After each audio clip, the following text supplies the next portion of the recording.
大家好，我是周弟。这次我们来介绍安徽省近代基铸币吧。这次参考了《百年银元》《百年铜元》等书籍资料啊，这2本书大家一定要去买。如果对中国货币史有兴趣的话，在光绪23年4月建了安徽银元局。按照耿哀德根据海关报告说，是在光绪23年的年底，仿照广东、湖北省银元的分量及成色，并加上了年份，这枚安徽23年7钱2分啊，正式的诞生。一共有7钱2分、3钱6分、1钱4分4、7分2厘、3分6厘，有的是黄铜样币的发现。这枚样币铸造时啊，机器都还没有正式的到位，又是接近年底生产的币，铸造极为少数的量。币面上有4个英文字 ASTC，A 代表了安徽的英文缩写嘛 ，S 是省 ，T 是造的英文拼音 ，C 就是 coin。代表安徽省造币。到了光绪24年啊，生产了安徽24年的银元，基本上与23年的版式是一样的，保留下来了 ASTC 的案迹。这一版是安徽1元面值的主币，里面数量稍微多了一些。我们看一下鉴定数量，其实有分的总数啊，也才75枚，比起其他省份还是算稀少的。品相上啊，多半落在 VF 以及 AU 范围，有一部分啊，当时被刻意收藏起来，所以 UNC 的也有不少啦。其他面值有3钱6分、1钱4分4、7分2厘。3钱6分的数量报告总数是主币的1半的数量，也是非常的稀少。1钱4分4呢，也是同样稀少，但是毕竟嘛，银元越小，热门度就会降低不少。7分2厘呢，显示有100多枚。不管怎么样，比起其他省份的小毫子啊，还是算少的。这一个年份啊，居然没有3分6厘的出现啊。后来又出了另一个版。安徽24年无 STC 的英文代码，称安徽24年无 STC 7钱2分小花版扁4版，模具微微修改而已啦，去掉 ASTC， 可能感觉上有一点多余吧。至于小花版嘛，其实就是延续上一版，只是跟下一版不一样，等等会提到。24年的4字啊，与有 ASTC 版有高矮之分哦，修改成扁扁的，又称扁4版。无 ASTC 版其实面值只有1钱4分4、7分2厘。安徽无 ASTC 1钱4分4啊，总数量比有 ASTC 的1钱4分4还要多一些。不过品相啊，也大致落在普品，能达到 UNC 一样很稀少。无 ASTC 的7分2厘评级数量是最少的，总数量才30枚。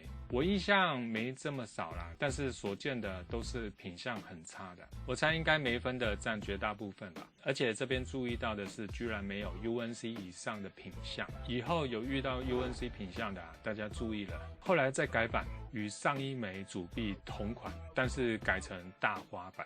还是延续上一版的扁4，所以排在小花版的后面。数量报告显示啊，比小花版数量多出将近1倍啊。但是小花版有出现更高分的品相哦。同一年的最后一版啊，改成了纪年的方式，改成安徽戊戌7钱2分。为什么不再用光绪24年呢？改成戊戌的年号显示。我们看看同一年的江南省，江南戊戌年啊，也是江南的第一个拥有的纪年。猜测是偷学江南省的制币模式，这也合情合理嘛。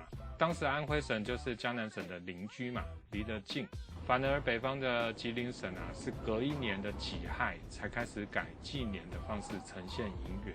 戊戌安徽啊，只生产1枚小面值的毫子，7分2厘。安徽银元局才营运到了隔年光绪25年6月就奉旨停产了。最后生产的是安徽25年的3分6厘。可能啊，过去只有安徽无干支发行过少量的3分6厘，市场需求量大，所以最后一年补发了25年的3分6厘，也是安徽毫子里数量较多的一枚。之后造币机器啊，则运往了广东局继续造币服务。清代安徽生产的银元啊，只有1年半的时长，所以数量都是比其他省份还要少啊。这里还有一个很重要的安徽银元没有提到，就是安徽无干支银元，没有年份也没有干支，过去很多银元图录啊，都把安徽无干枝的生产顺序放错地方，甚至最新的林国民图录啊，也是放在安徽23年与24年之间啊，意思就是安徽23年之后造的无干枝安徽。不过我们来用钱币上的版别来还原安徽省的造币顺序。首先，安徽无干枝应该是第一枚安徽省的银元，也应该是与邻居的江南无干枝同一个年份铸造的。我们应该还一个老安徽的称号给他，理由是安徽23年的字体版式啊，几乎就是与24年一样嘛。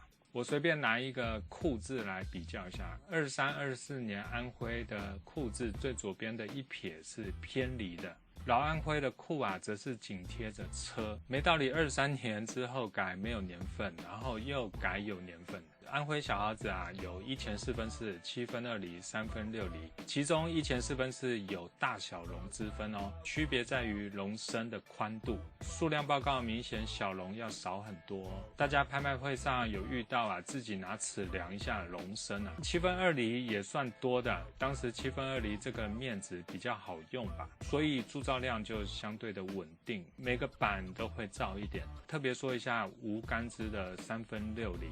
这枚是除了23年的安徽毫子中啊最少见的，也都有破版、模具损裂的银流痕迹，评级有分数的啊才18枚，而且品相已知都不好。说到无干枝银元啊，其实最早期的一批银元从广东、湖北开始，都是无纪年的形式发行，没有谁学谁啊。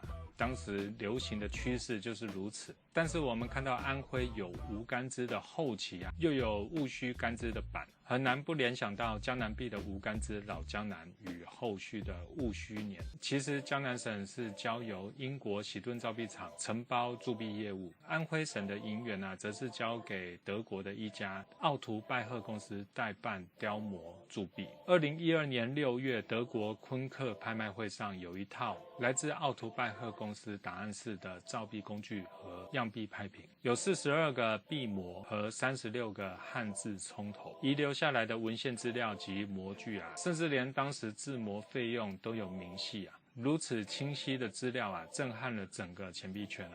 原先以为近代银元不是英国喜顿版做的，就是美国费城造币厂代办铸币任务。这次也证实了，原来浙江、安徽、奉天和新疆钱币的币模都是德国这家厂商制作的。当时黑龙江还未有造币厂嘛，模具也是这家做的哦。我们可以看到有一组没有年份字样的母模，然后分发各省份的字冲头给各省自己去加工字样，更加验证啊各省银元初期制作都是没有干枝年份的。后来可能想到好管理才加了年份。OK， 安徽记铸币我们分2期讲，我们下次见，拜拜。币藏那些事的 YouTube 会员专属影片已经开启咯，感谢大家多多利用。